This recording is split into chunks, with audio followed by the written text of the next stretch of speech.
Si vous avez une question, et je sais que vous en avez, il n'y a pas de question que vous ne pouvez pas poser.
Alors, je vous laisse recommencer. D'accord, celui-là. Allez, on redémarre, si vous voulez bien. Venez, venez, on passe à la partie plus technique.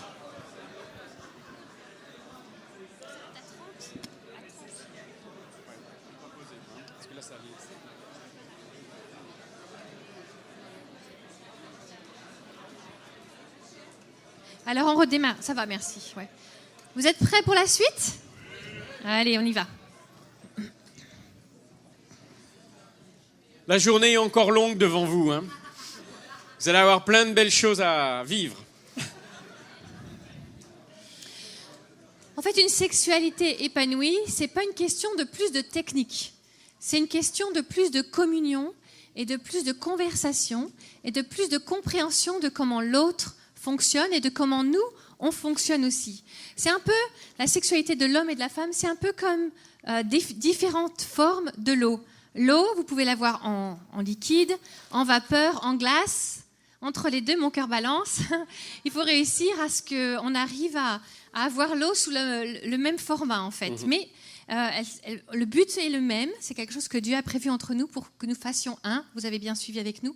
Émotionnel, spirituel et sexuel. Alors, qu'est-ce qui est sexy pour un homme ? Est-ce que vous savez ? Qu'est-ce que votre mari trouve sexy en vous ? Allez, soyons honnêtes. Ah, vous voudriez peut-être qu'il sorte de la pièce pour pouvoir en parler ? Non. Les vêtements. Ah, les vêtements. Les doudounes pour l'hiver ou... Non, c'est aussi... Ouais, ok. Ou à une autre forme de vêtements plus près du corps, peut-être. Aussi, ouais. Bon, alors, les vêtements, c'est intéressant. Pourquoi ? Parce que ça passe par les yeux. Ça, c'est une clé, mesdames. La sexualité des hommes est stimulée par les yeux. Vous êtes d'accord, messieurs? Par la vue. On peut être les deux mains dans le moteur en train de réparer la voiture et si jamais notre femme passe en nuisette ou petit déshabillé, on peut avoir une érection en 10 secondes alors qu'on a encore les mains pleines de cambouis.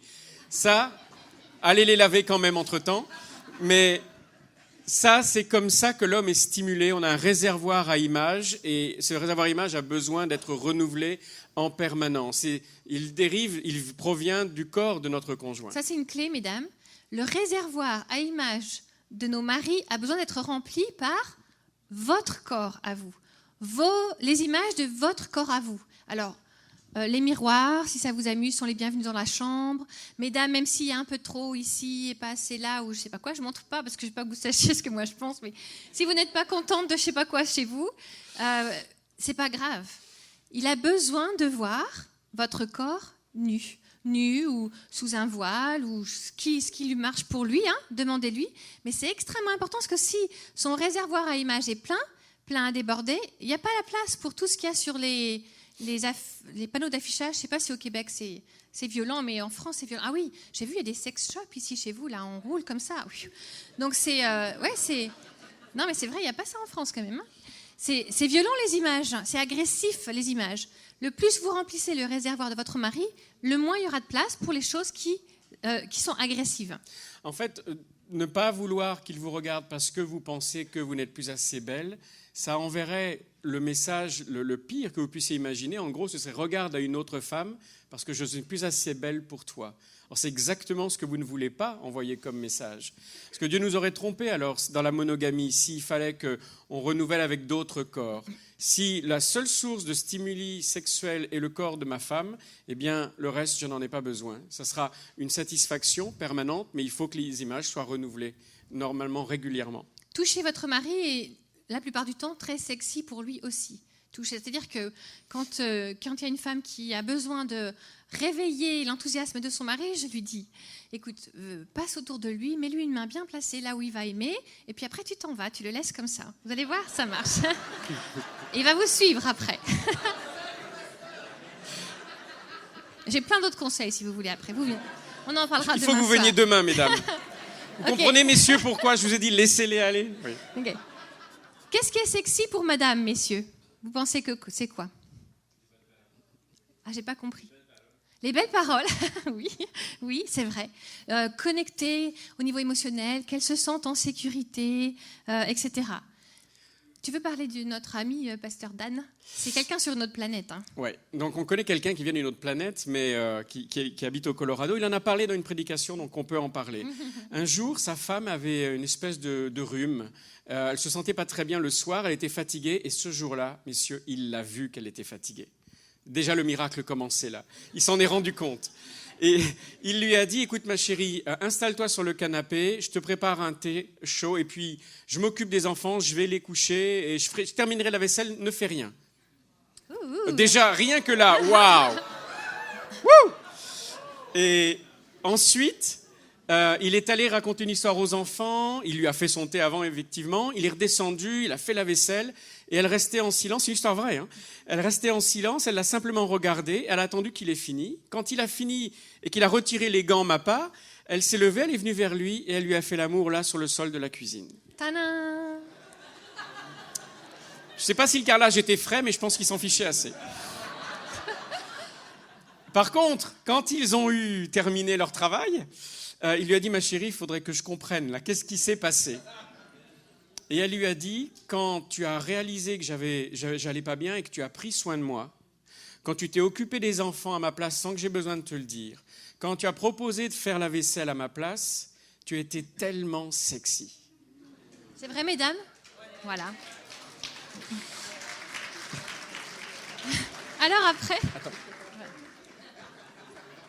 Maintenant, on travaille avec des hommes du monde entier. Et je pense que si vous leur demandez dans le monde entier, mettez une liste de ce qui est sexy à vos yeux, 0% mettront faire la vaisselle. Pourtant, il y a des clés là, messieurs. Il y a des clés pour vous. Alors, quand on explique cette histoire dans les conférences, après, on reçoit des emails râleurs de maris qui disent « J'ai fait la vaisselle, je comprends pas, ça s'est pas passé. » Ok, d'accord. C'est pas magique, notre histoire. Ce qui est important ici à comprendre, on vous donne 2 exemples de ce qui est sexy pour un homme et de ce qui est sexy pour une femme, mais c'est tellement différent. Et vous savez quoi, messieurs, chez les femmes, c'est jamais la même chose. Vous vous rappelez Alors que c'est pas une formule magique. Aujourd'hui, si vous faites la vaisselle, ça va être très sexy.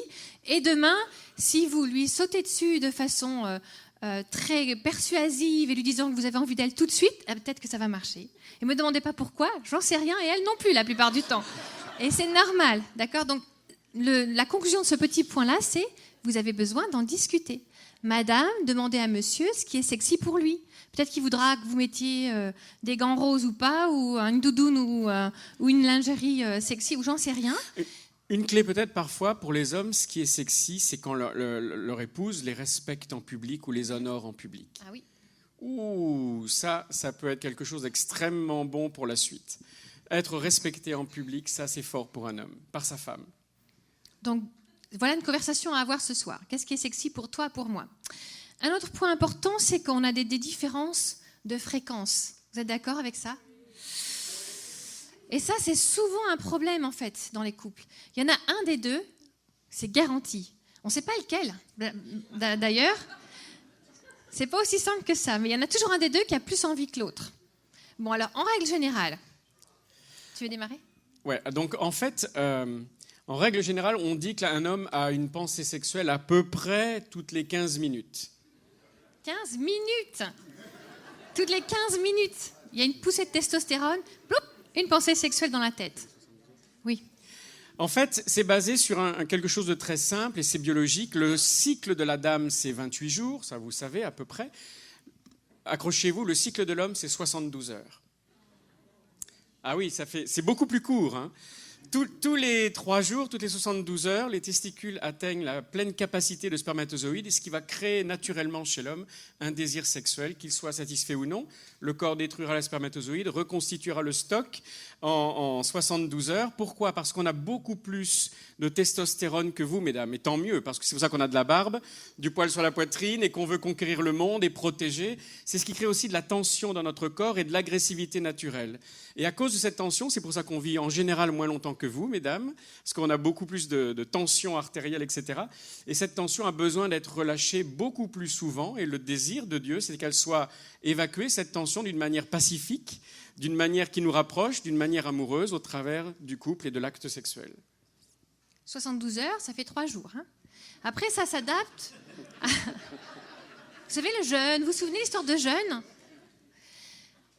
Après, ça s'adapte à votre situation, à l'état de fatigue, on va en discuter. Chez la femme, le cycle, il est de 28 jours. Donc, à peu près à la moitié, il y a l'ovulation.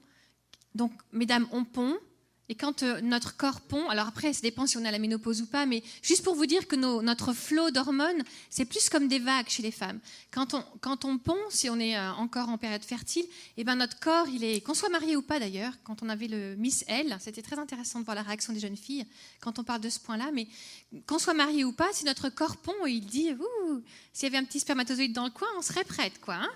Et ça fait que le désir chez la femme, ce sont des vagues. En fait, ça vient, ça part, ça dépend des planètes alignées, de la vaisselle rangée, des hormones. Chez les hommes, c'est plutôt une rivière à flot constant.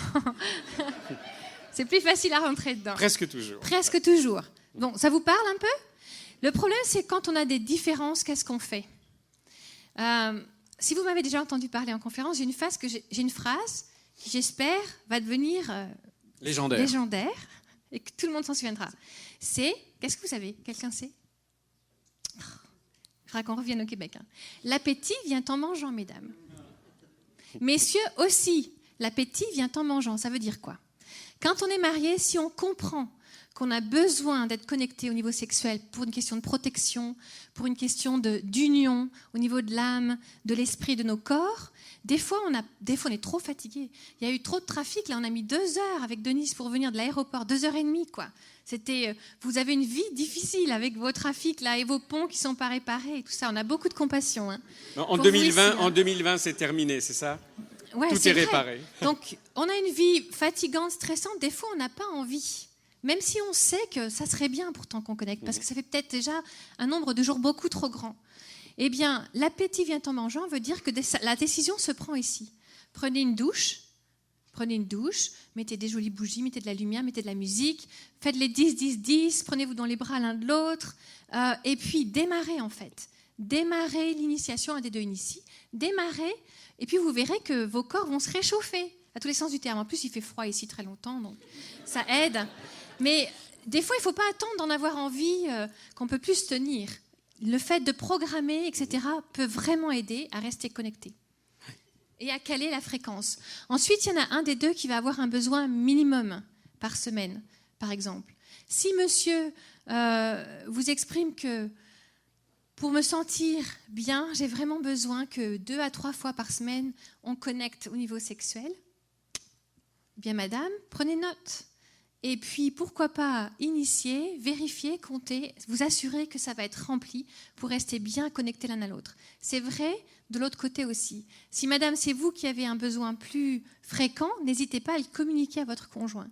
Quand un des deux reste sur sa faim pendant de longues semaines, c'est difficile à vivre et ça ouvre la porte à plein de dangers. Juste une pause, on vient de dire quelque chose qui brise les idées reçues, les images reçues, mais la femme peut elle aussi avoir un besoin sexuel supérieur à l'homme et ce n'est pas du tout anormal. C'est quelque chose on est tous différents, on varie tous les uns des autres, mais ça se rencontre dans notre pratique professionnelle, on rencontre ça assez régulièrement. Les hommes aussi peuvent avoir une baisse d'énergie quand on est stressé, quand on a du stress au boulot, quand on a perdu peut-être son job, etc., on peut se retrouver à être celui qui a le moins envie d'activité physique. Ce n'est pas pour autant qu'on doit laisser couler. Parce que souvent, dans 1 Corinthiens 7,3, il est bien dit que c'est à l'homme d'initier la chose. Et donc, c'est aussi à nous de, comme tu le dis... Tu veux le lire, 1 Corinthiens ? On l'a quelque part, n'est-ce pas ? Tu l'as quelque part dans tes notes ? Là.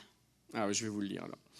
Que le mari rende à sa femme l'affection qu'il lui doit, et que la femme agisse de même envers son mari. Affection ici, c'est très soft. Hein. Si on creuse, c'est l'affection sexuelle. Second était très chaste. Hein. Il a souvent édulcoré ce qui était très sexuel dans le texte au démarrage. Donc, je ne sais pas ce que ça veut dire dans votre couple, hein, de connecter, d'initier, d'en avoir envie. Ça peut vouloir dire rire ensemble. Ça peut vouloir dire parler d'une tension qu'on a eue, la résoudre, trouver une résolution, pardonner par exemple, pardonner l'un à l'autre. Ça peut vouloir dire prier ensemble, inviter Dieu dans votre sexualité. Quand vous sentez qu'il y a une faiblesse, que vous avez du mal à connecter, que l'habitude a pris sa place, un peu trop de place, que vous vous ennuyez, qu'il y a des difficultés, demandez au Seigneur de venir ranimer la flamme. C'est important que vous trouviez les bons mots et ce qui correspond à votre couple pour rester connecté, en fait. Ça va, vous êtes toujours avec nous ? Ouais. Est-ce qu'on va... Il nous reste 10 minutes avant les questions, on a plein de temps. Pour améliorer l'hygiène, parlons de l'hygiène aussi. Messieurs, c'est très important, l'hygiène. Les dames me disent tout le temps, t'oublies pas de leur dire, je vous le dis. Puisqu'on a des messieurs dans la pièce, l'hygiène, c'est très important. Dieu a conçu nos corps de façon extraordinaire. C'est vrai qu'au niveau odeur, la femme est stimulée par la transpiration de son mari, Dieu l'a prévu comme ça. Mais pas si elle est trop forte et trop violente, quoi, d'accord ? Donc l'hygiène va faire partie de toute la préparation. Tout le travail de préparation chez madame aussi, c'est extrêmement important. L'hygiène, le fait de garder son corps en bon état, en bonne santé, le mieux possible, de prendre soin de soi, en fait. C'est une marque de respect pour l'autre que de s'entretenir. Si madame... vous ne vous habillez, vous ne vous maquillez, vous ne vous pomponnez que pour sortir avec vos copines. Et quand vous êtes à la maison, vous êtes en vrac et puis en pyjama. En pyjama. À moins que votre mari trouve ça super sexy, hein, là, il n'y a pas de problème. Mais s'il se dit, elle se fait belle que pour sortir et pas pour moi, vous voyez, ça fait des petites blessures, des petits deuils dans le cœur. Donc, pensez à prendre soin de vous pour lui. L'image de soi, on a une image assez sympa pour l'image de soi. C'est la dame devant le miroir. L'image de soi, chez la dame, c'est un peu compliqué. Ouais, vous la connaissez celle-là, hein ? Moi, je la trouve bien celle-là.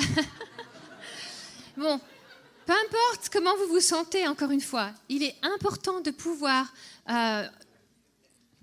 donner cette partie-là de vous à votre mari parce qu'il va en avoir besoin. On passe aussi, comment est-ce que l'amour se passe? Faire l'amour. Ah. Vous savez comment ça se... Je ne vais pas vous demander, ça sera trop compliqué. Faire l'amour, ça prend plusieurs étapes.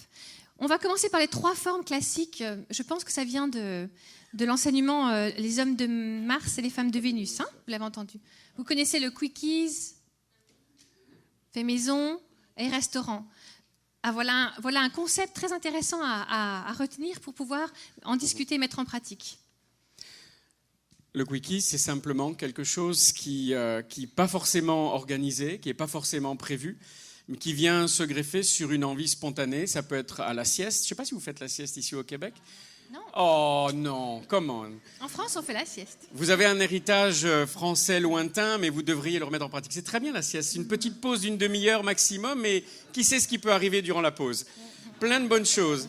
Ça vous redonne de l'énergie pour le reste de la journée. C'est pas forcément prévu. Ça peut être à n'importe quel moment de la journée. Simplement une envie. Si vous n'avez pas d'enfant autour et un petit peu de temps, laissez-vous aller à cette envie.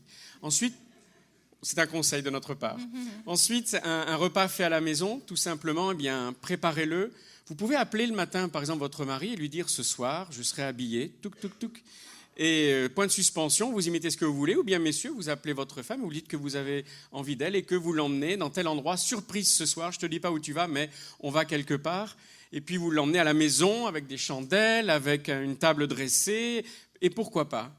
C'est bon d'investir dans votre relation, c'est bon de ramener cette hormone du coup de foudre qui fait que, vous savez, quand vous n'étiez pas encore mariés, vous aviez des papillons dans les yeux, des nœuds dans l'estomac, vous aviez les mains moites, les pieds poites, vous n'arriviez plus à dire 2 mots correctement. Eh bien, c'est important de ramener cela, parce que sinon, on peut tomber dans une routine qui devient tueuse de l'amour. Et puis, eh bien, on peut investir, même financièrement, dans un week-end à l'hôtel.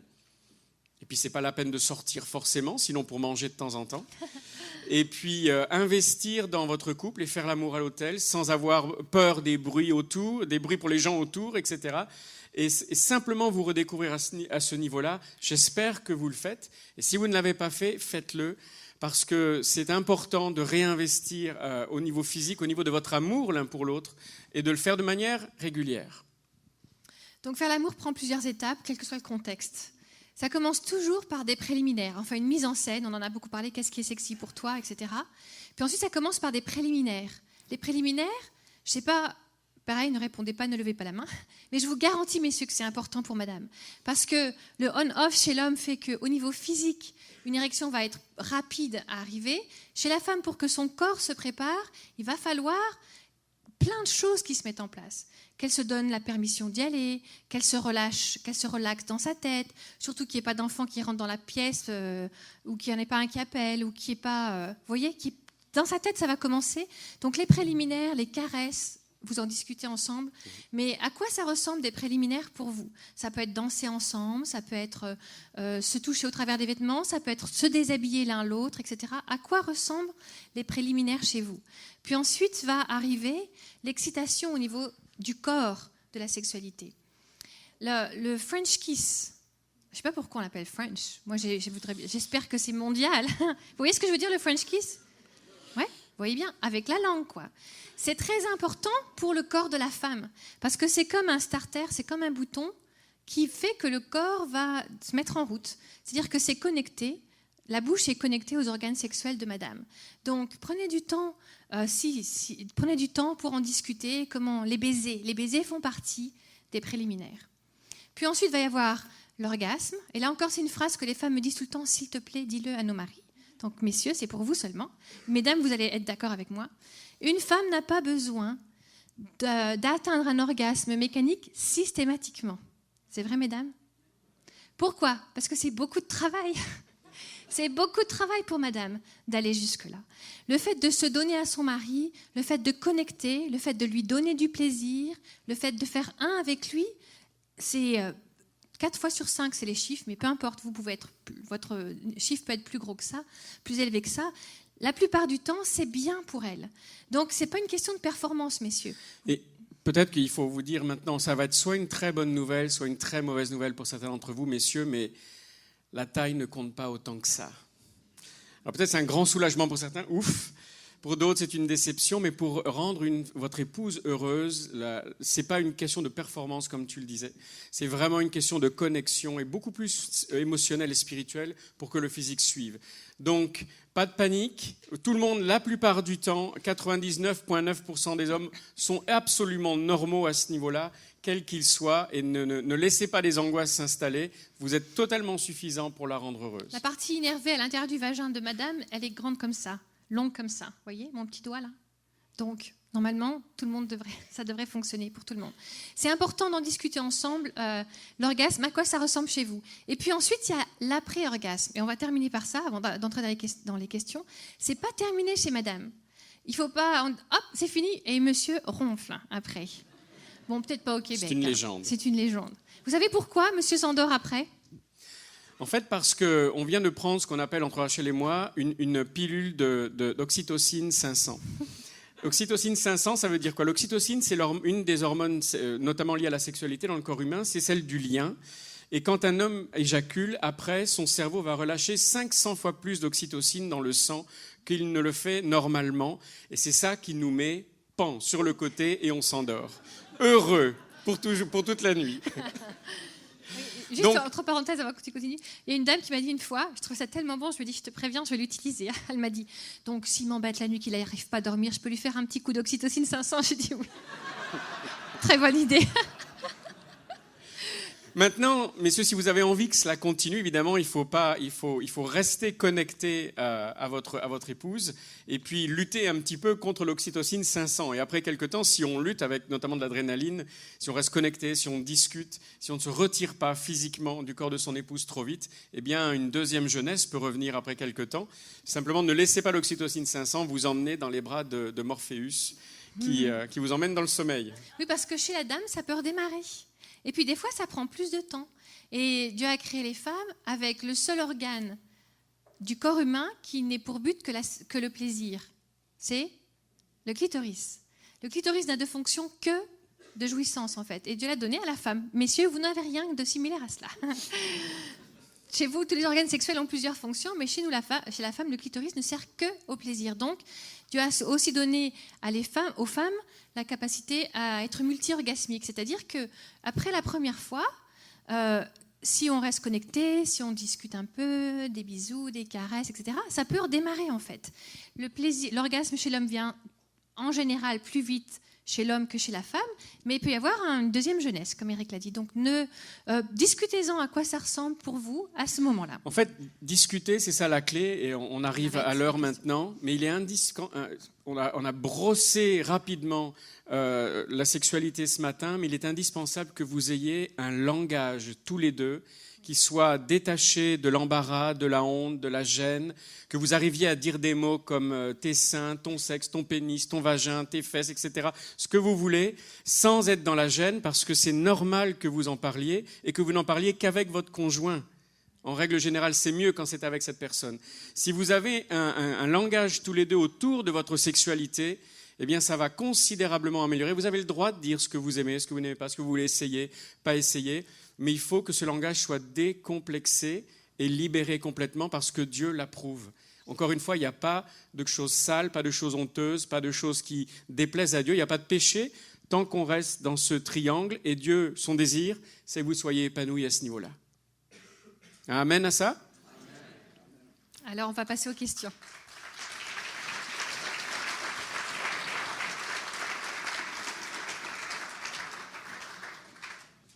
Tu veux t'asseoir ou... Oui. On va s'asseoir, c'est ça.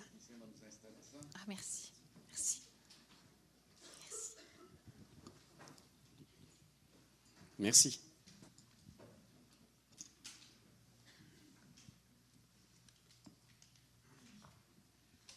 Voilà.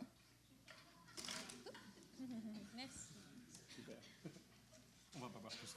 Merci. Alors, tu veux le mien pour l'instant? oui. Oui, on va se partager. D'accord. Alors, on a eu plusieurs questions. Je ne sais pas s'il en reste Mais toutes des questions super intéressantes. Sur le lot, il y en a une dizaine qui avaient rapport avec la fameuse ligne rouge. Et donc, quels sont les moyens d'avoir une vie sexuelle épanouie après avoir dépassé la ligne rouge? Alors, voilà. Alors, on va vous le dire, mais toujours, quand Dieu nous apprend quelque chose et qu'il nous montre qu'on a une possibilité d'avoir fait quelque chose de faux, c'est toujours avec, en même temps, une rédemption, un moyen de le racheter. Donc, évidemment, il y a une solution. Merci. Donc, on vous conseille de déclarer une semaine d'abstinence. La Bible est pleine de symboles. Donc, symboliquement, on vous conseille de racheter le temps des fiançailles. Déclarer une semaine d'abstinence simplement pour symboliser les 6 niveaux d'amitié. C'est symbolique, c'est pas magique, mais ça nous permet de revisiter ce temps où la ligne rouge avait été franchie qu'on veut récupérer. Alors, ce n'est pas simplement 6 jours qui vont être passifs. Vous allez être intentionnel dans tout ce que vous allez faire. Vous allez être intentionnel dans le fait de parler tous les deux de choses intellectuelles, de l'économie du monde, de la politique, tout ce que vous voulez, tout ce qui vous plaît. Vous redevenez amis à ce niveau-là. Intentionnel d'avoir des amis ensemble, d'aller dîner, souper avec eux et d'avoir une vie sociale ensemble. Intentionnel d'avoir du fun. Vous allez au match de hockey, vous allez au cinéma. Mais il ne faut pas que vous attendiez que ça vienne. Il faut que vous fassiez en sorte que les choses arrivent. Vous vous concoctez, bref, une super semaine en fait, pour redévelopper l'amitié. Vous prenez du temps pour aller vous promener, vous discuter ensemble de vos rêves, des choses belles dans votre vie, des choses qui vous font vibrer pour Dieu, etc. Vous priez ensemble, vous parlez de Dieu ensemble, etc. Mais messieurs, vous dormez sur le canapé. Et oui. Pourquoi? Vous laissez le lit à madame. Sauf si vous avez des enfants autour, alors dormez par terre dans la chambre. C'est encore mieux. Mais ne regardez pas quand votre épouse est nue, parce qu'en fait, vous refaites comme si vous étiez juste fiancés, afin de racheter cette période qui s'est pas très très bien finalement terminée. Donc, vous vous mettez à l'écart du lit conjugal comme si vous n'étiez pas mariés encore. Et donc, madame, vous redéfinissez la ligne rouge. Ça peut être, on ne s'embrasse pas du tout pendant la semaine, et bien sûr, on ne se touche pas. Vous décidez. Donc, vous faites une semaine comme ça. Et arrive une nouvelle nuit de noces. La nouvelle nuit de noces nous permet de reconsacrer la sexualité de votre couple à Dieu. Alors, dans la tradition juive, il y a une cérémonie qui est un petit peu similaire au baptême, qui s'appelle la mikveh, et pardonnez-moi ceux qui parlent l'hébreu mieux que moi et qui voudraient corriger mon accent, aucun problème avec ça. Mais en fait, les gens se plaçaient sous une cascade ou une fontaine. Alors, je ne sais pas si vous avez une cascade dans votre jardin, sinon une douche fera l'affaire. C'est une cascade artificielle, mais vous mettez nu dans la douche et puis symboliquement, vous savez, l'eau va d'abord frapper votre tête et puis ensuite couler sur votre corps. Et en fait, c'est comme si le plus gros organe sexuel de notre corps, c'est notre cerveau. Eh bien, notre cerveau va être régénéré, on invite Dieu. Messieurs, vous commencez avec le corps de votre femme, vous le bénissez, vous priez pour elle, vous priez pour sa sexualité parce que son corps est à vous. L'Écriture est très claire. Et donc, c'est à vous de bénir votre épouse. Et puis après, c'est le tour de l'épouse de faire ça avec son mari. Pareil, on prononce des paroles de bénédiction sur le corps de notre mari en le lavant de la tête aux pieds. Et ensuite, enjoy, nouvelle nuit de noces, vous reconsacrez votre sexualité et vous redécouvrez l'autre sexuellement. Et en fait, ça ne va pas tout solutionner, mais ça va débloquer. Ça fait comme un rebooting, ça redémarre à zéro en fait, et vous allez pouvoir continuer à travailler sur votre amitié, sur votre vie sexuelle. C'est comme si le plafond de verre, qu'on avait l'impression de ne pas aller plus haut que ça, s'en va. Et donc, d'un seul coup, on peut continuer à développer notre relation. En fait, vous allez avoir cette large fondation qui va être là. Et après, à vous de continuer de travailler pour que les murs soient plus grands, pour que vous ayez de la place pour discuter à tous les niveaux d'amitié, etc., que l'on a vu ensemble. Mais maintenant, la fondation, elle est là. Celle que Dieu voulait vous donner dès le début, elle est à vous maintenant. Ça commence par de la repentance, au fait. Demander pardon à Dieu et pardon l'un à l'autre, et ensuite on remet en route. Et messieurs, c'est vous qui avez le leadership sur ça, même si, et pourquoi pas, ça peut être la dame qui a eu envie, quand vous étiez jeune homme, jeune fille, d'avoir de l'intimité. Peu importe, messieurs, prenez la responsabilité de tout cela, parce que vous êtes comme Adam, celui qui est responsable. L'idée au niveau spirituel dans la repentance, et puis ensuite, redécouvrez la vie à deux d'une manière nouvelle. Merci beaucoup pour ces réponses. Je pense que ça répond bien à ce qu'on avait besoin d'entendre sur la ligne rouge. Il y a quelques questions qui avaient rapport aux différentes saisons de la vie de couple. Par exemple, jeune marié, mais dans la première année arrive le premier enfant, le deuxième enfant, le troisième enfant et la ménopause un peu plus tard. Donc, il y a différentes saisons qui viennent affecter la sexualité du couple? On aimerait vous entendre un petit peu sur peut-être ces différentes saisons, comment on applique certaines règles à ce niveau. Ça, c'est une très, très bonne question. C'est vrai que la sexualité, quand on est jeune marié ou quand on est le nid vide, ne se ressemble pas. En fait, ce qui est important, c'est de rester connecté, d'en discuter.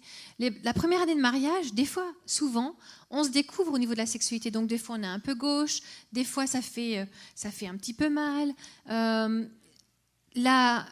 Une clé au démarrage, peut-être, c'est mettez de l'humour. Apprenez à rire. Il n'y a rien de dramatique dans la sexualité, il n'y a rien de grave. Ayez du fun ensemble. S'il y a des fois où ça rate, où ça ne marche pas, ou peu importe, mettez-y du fun et soyez heureux simplement de le découvrir ensemble. Ce n'est pas une performance. Et juste pour la période de toute jeune mariée, encore une fois, Dieu a prévu notre corps de façon extraordinaire. Et dans les premières semaines de vie sexuelle avec son conjoint, les défenses immunitaires de la femme diminuent pour que son corps s'habitue au sperme de son mari et accepte le corps de son mari comme faisant un avec elle. Comme n'étant pas un corps étranger. Et donc, dans les premières semaines de mariage, la femme souvent a des infections urinaires à répétition. Ce qui complique, c'est vrai ou pas ? Et ouais, vous voyez ce que je veux dire, mesdames ? C'est normal, c'est parce que juste les deux corps sont en train de s'habituer l'un à l'autre. Donc, ça fait des saisons au niveau de la sexualité un peu compliquées. Infection à répétition, c'est pas simple. Ne vous découragez pas, ne baissez jamais les bras. Ensuite arrivent les enfants. Et alors, est-ce qu'il y a des médecins dans la salle ? Ah, ok. Donc, j'espère que je ne vais pas vous faire hurler, mais des fois, j'entends des jeunes femmes qui me disent mon médecin a dit qu'il fallait attendre 4 mois avant de reprendre un rapport sexuel après avoir accouché. Vous dites non ? Ok. 4 mois à moins qu'il y ait un problème médical et il y a une raison médicale, parce que c'est votre médecin qui est plus important que ce que je vais vous dire là. Hein. Mais si vous n'êtes pas malade, mais il n'y a aucune raison d'attendre 4 mois. Quoi. Vous pouvez, dès que vous vous sentez prêt, de toute façon, il y a plein de façons de faire l'amour. Il y a des façons tendres, avec des caresses, mais en tout cas, trouvez un moyen de rester connecté. Même si physiquement, votre corps a un empêchement à une pénétration, par exemple, eh bien, il y a d'autres façons de rester connecté sexuellement. Donc, n'éliminez pas toute interaction sexuelle à cause d'une impossibilité physique. Pendant la grossesse. Et pendant la grossesse, je vous assure que le sexe du papa ne va pas toucher le bébé. Je vous assure que c'est vrai. Il ne va pas être traumatisé. Non, ce sont des questions qu'on se pose, nous, les dames. Et là, je suis sûre que les médecins sont d'accord avec moi. Il n'y a pas de contre-indication, à moins qu'il y ait, encore une fois, des problèmes d'ordre médical. Dans ce cas-là, vous voyez avec eux et vous trouvez d'autres palliatifs. Il existe plein d'huiles qui sont bonnes pour le corps et pour la sexualité, parfumée. Vous pouvez consommer. Enfin, il y a plein d'options. Hein. Il y a plein d'options s'il y a une impossibilité de pénétration. Donc, soyez créatifs et surtout n'éliminez pas ça de votre vie. Vous avez besoin de rester connecté. Puis ensuite arrive la ménopause. Alors, la ménopause, on a 2 solutions. Soit, bon, évidemment, il va y avoir la chaleur au niveau de la femme, donc les bouffées de chaleur, les hormones qui s'agitent, etc. Consultez, mesdames, consultez. Faites-vous aider par votre médecin pour stabiliser tout ça. Et donc, il y a soit les femmes qui ont une baisse de libido, c'est le nombre le plus restreint. Elles vont avoir un problème de lubrification vaginale. Faites-vous aider, mesdames. Il existe plein de solutions à ce niveau-là aussi. Donc, compensez regardez pour compenser les hormones et la lubrification, mettre tout ça en place. Mais il y a des femmes aussi dont la libido explose, en fait. Parce que du coup, elles n'ont plus peur de tomber enceinte. Et elles se disent, mais moi, maintenant, je suis libre, libérée. Et elles ont envie de leur mari. Bien plus, leur libido monte. Et puis, monsieur, il s'installe un peu. Peut-être qu'il, pas vous, je regarde personne. Peut-être qu'il devient un peu bedonnant, etc. Puis que lui, sa libido, elle descend. Et donc, on a des fois un croisement entre les deux. Encore une fois, l'appétit vient en mangeant. C'est là que, messieurs, il faut vous l'approprier, cette phrase-là. Et si votre femme a d'un seul coup plus envie, eh bien, pareil, souvenez-vous que c'est hautement spirituel. Restez connectés. Si vous êtes des empty nesters, des nids vides, comme on dit, eh bien, il y a beaucoup plus de pièces libres dans la maison. Il n'y a plus d'enfants qui risquent de vous découvrir. Ouais. Fermez à clé, pour être sûr qu'il n'y ait pas fermez un juste enfant à clé la porte de dehors, mais après ça, vous pouvez faire comme vous voulez, là où vous voulez. En fait, vous pouvez reconquérir la maison, c'est à vous, et il n'y a plus de problème d'avoir peur d'être surpris, d'avoir du stress. Donc en fait, ça peut être quelque chose de positif au bout du compte. Et puis juste pour terminer, un jour on était à Troyes avec les enfants. La ville de Troyes, la ville de Troyes.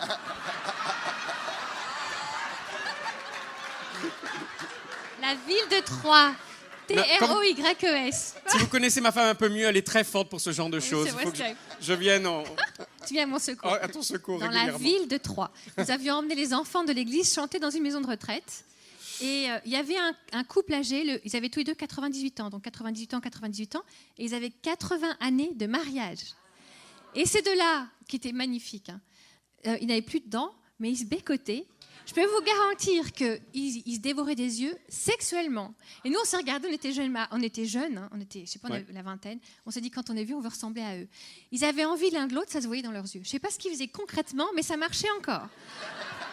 Donc, il y a de l'espoir. En fait, il y a une différence entre le « je ne veux pas » et « je ne peux pas » sont deux univers différents. Et dans le « je ne peux pas », il y a toujours des moyens de faire l'amour, même si on ne peut plus le faire concrètement. Il y a toujours des façons d'être sexuellement intime, même si nos corps nous laissent tomber en cours de chemin. Mais si vos corps vous lâchent, vous pouvez vous raconter les fois où quand vous étiez jeune, c'était super. Et vous allez voir, vous allez connecter sexuellement comme ça, même si vos corps vous lâchent. Donc, bref, vous avez compris ? Il n'y a jamais d'excuses. Quelle que soit la saison de la vie, vous pouvez trouver un moyen de rester connecté. Super, excellent. Très content d'entendre ça.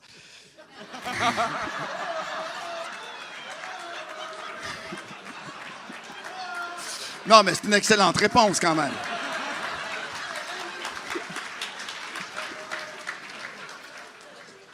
Des questions ici par rapport à tout ce qui est en lien avec les accessoires, jouets érotiques, jouets sexuels, lingerie fine, etc., etc. Alors, jusqu'où? Qu'est-ce qui est permis ou pas? Et en fait, la réponse est assez simple. Dès l'instant où vous êtes dans le triangle que je vous ai décrit, que vous avez deux feux verts, qu'il n'y a pas de contrainte, pas de sentiment d'humiliation, pas de sentiment d'être réifié, c'est-à-dire de devenir comme un objet dans les yeux de votre conjoint. Eh bien, je vais vous donner un exemple une fois. Dans le cadre de notre travail, donc, nous aidons des couples. Et à la fin de la semaine, un couple à la fois, et à la fin de la semaine, le couple me dit « Bon, on a une question par rapport à notre sexualité. » Et on se dit « Ok, donnez-moi la question. » Et voilà, le monsieur très étonné, la dame très embarrassée aussi, me disent « Mais de temps en temps, eh bien, c'est un jeu entre nous. J'aime bien mettre des menottes à ma femme et lui faire l'amour comme ça. » Il me dit « Est-ce que c'est un péché ?» Et merci pour la question. Et ma femme n'était pas là, elle était partie avec les enfants, donc je me retrouvais à répondre à cette question. En fait, c'était très simple. Je me suis tourné vers la dame et je lui ai dit, écoute, est-ce que tu te sens humiliée, dégradée, contrainte? Est-ce que c'est quelque chose qui te semble vraiment pas faire partie de votre sexualité? Elle m'a dit non, pas du tout. C'était juste un jeu pour nous de temps en temps et je suis tout à fait partante aussi. Je lui ai dit, ben alors voilà, juste ne perdez pas les clés.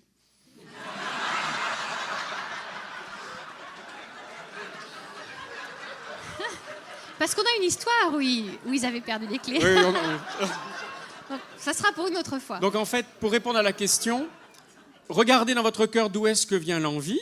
Ça, c'est très important de savoir. Et il ne faut pas, vous avez entendu parler des sextoys, etc. Évidemment, il ne faut pas que l'objet remplace votre conjoint. C'est très dangereux si l'objet devient plus important que le conjoint dans le rapport intime. Parce que le but de l'intimité, c'est vraiment d'être un, de fusionner et de donner du plaisir à l'autre. Mais maintenant, encore une fois, dans l'intérieur de ces trois règles, il y a des gens qui vont préférer les corps nus, d'autres qui vont préférer les dessous. Ce n'est pas un problème, il n'y a pas de péché tant que ça reste à l'intérieur de votre couple. Non, la clé ici, c'est que ça ne remplace pas le conjoint, mais que ça vienne comme un jeu entre vous et que vous soyez tous les deux d'accord et que ça fasse pas mal. Et après, ne nous racontez pas. Mais c'est votre histoire. D'accord.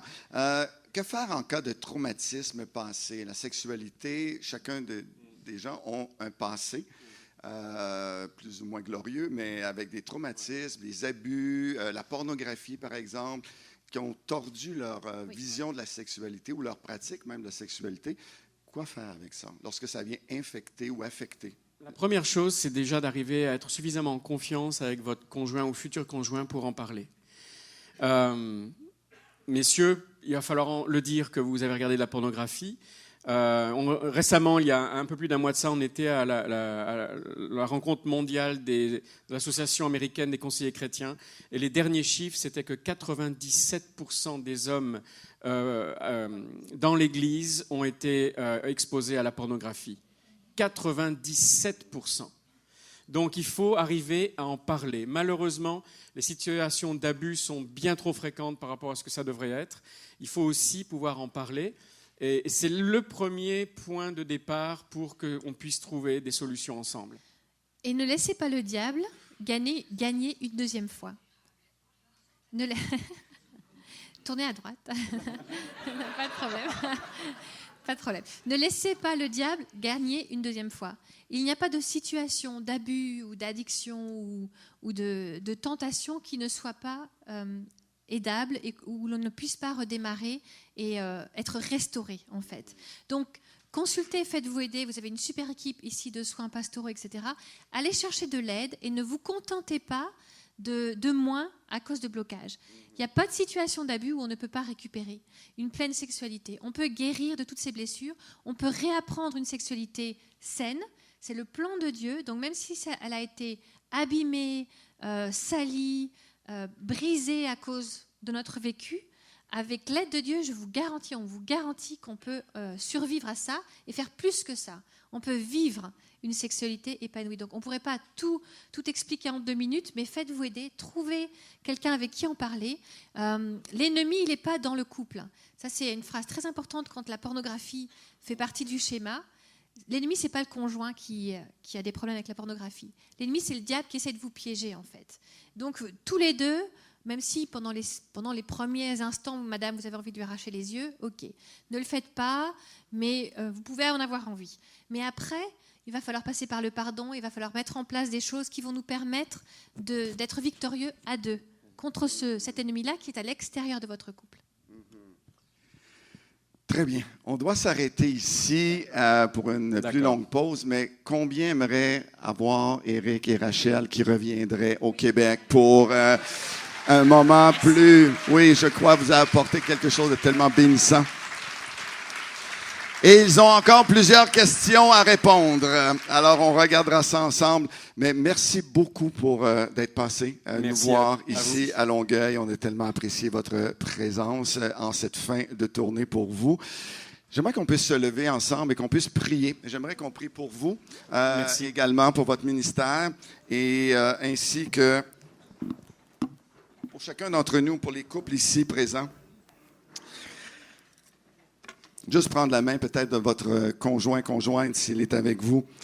Seigneur, nous voulons te remercier pour ce moment, Seigneur, cette matinée. Seigneur, où tu nous parles d'intimité, tu nous parles de sexualité, Seigneur. Et oui, nous reconnaissons que c'est toi qui en es le créateur, l'inventeur et celui qui sait comment ça fonctionne, Seigneur. Et nous te remercions pour Éric et Rachel, Seigneur, pour leur dévouement, leur dévotion, d'aider des couples, Seigneur, partout, Seigneur. Nous prions pour eux, Seigneur, que tu sois avec eux, Seigneur, dans leur tournée, leur famille, leurs enfants, Seigneur, que tu puisses bénir leur ministère abondamment, Seigneur. Ô Père, dans le nom de Jésus, nous prions pour chaque couple ici présent, Seigneur, qu'il puisse y avoir une guérison du passé, une guérison des blessures, Seigneur, une guérison qui va apporter un épanouissement nouveau, renouvelé, Seigneur, à chaque étape de leur vie, peu importe la saison où ils sont, Seigneur. Nous te prions d'apporter par ton esprit guérison, encouragement, Seigneur, et que tu sois glorifié par la sexualité dans nos couples, Seigneur, ici à l'Église Nouvelle Vie et au loin, Seigneur, dans le nom de Jésus. Et tout le monde dit Amen. Et amen. Merci beaucoup. Merci beaucoup. Dieu te bénisse.